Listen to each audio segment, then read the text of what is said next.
This is how you take care of your low back. There's 4 steps. The first thing you have to know, though, how the low back works, and every muscle in your body is made of fibers, right? So you got these fibers, and when you exercise, they go back and forth, and then they grow more fibers, and then more fibers, and they grow stronger. The more you do that, the stronger it gets. To a point, you need recovery, but it's the repetition back and forth, creating strength through those fibers. And so the first motion I want you to do, you're going to stand here in an athletic stance, sit your butt back into a hip hinge to where you feel strong athletic stance. And then I want you to just bend your low back down to where you can almost touch your feet, and then extend your low back to come back up to the starting position and repeat. So notice my hips aren't moving. I'm trying not to let them move. I'm just trying to move my spine through its range of motion, flexion, and extension. And so when I do this, you can have your hands crossed if it feels better. You can have them hanging if you want. When I do this, I want to go as low as I can without pain or discomfort, and I even get a nice decompression stretch at the bottom. And then when you come up, those muscles contract. You'll feel these paraspinal muscles in your low back work. And you want to feel them get a pump. Right there. Feels good. Same principle we're going to apply to the sides. So just side bending, sliding your hand down your leg towards your knee, and we're just using body weight here. As you progress, if you want to use some dumbbells, throw a dumbbell in this hand, hold it down, pull it up, and this is just strengthening your left side. So bending to the right, coming up.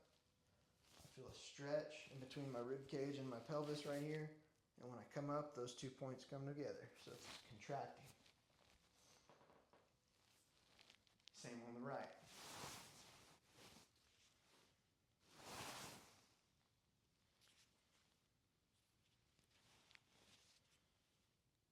Stretching, squeezing.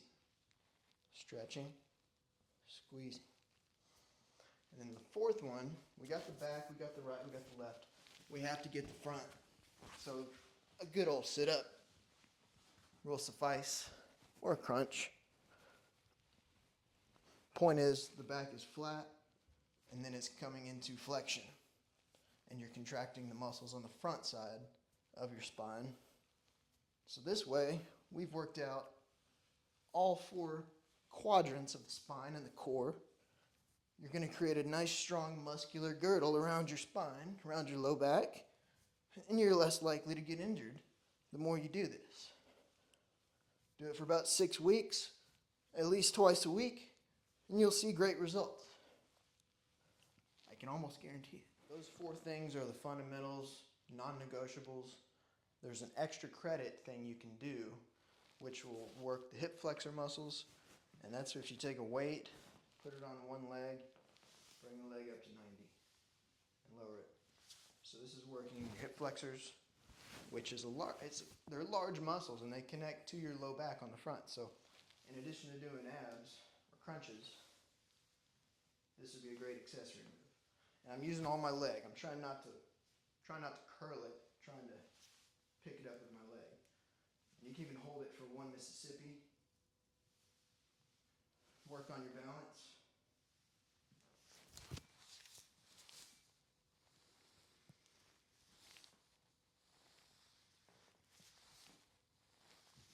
Have fun. And one more thing, if you really want to do extra credit, double extra credit, then you can introduce some rotation into your low back routine, which is important to do at some point whenever you're ready.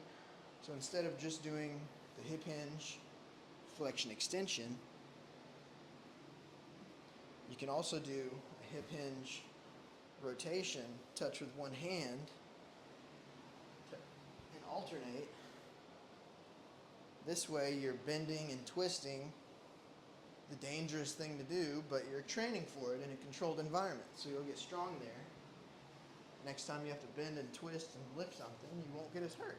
And the other crucial part to this is you have to load these movements gradually over time, increase the weight. So start with body weight, and then after a couple weeks, grab a 10-pound dumbbell in a hand and do these things. Do your rotations left and right, and then maybe a couple weeks later, increase to 20, 25 pounds, and so on, up to your tolerance and comfort. But don't be afraid to pick up heavy weights when you do so in a progressive, gradual manner. It's the best thing you can do for your back. So proceed with cautious optimism. If you have a history of low back pain that you're concerned about, you're probably going to be fine. If you use pain as a guide and recognize if you're making things worse, then go down in weight, or maybe decrease the range of motion for the time being, and then gradually work up to the point that you thought you should be at, that you surpassed because your ego or whatever.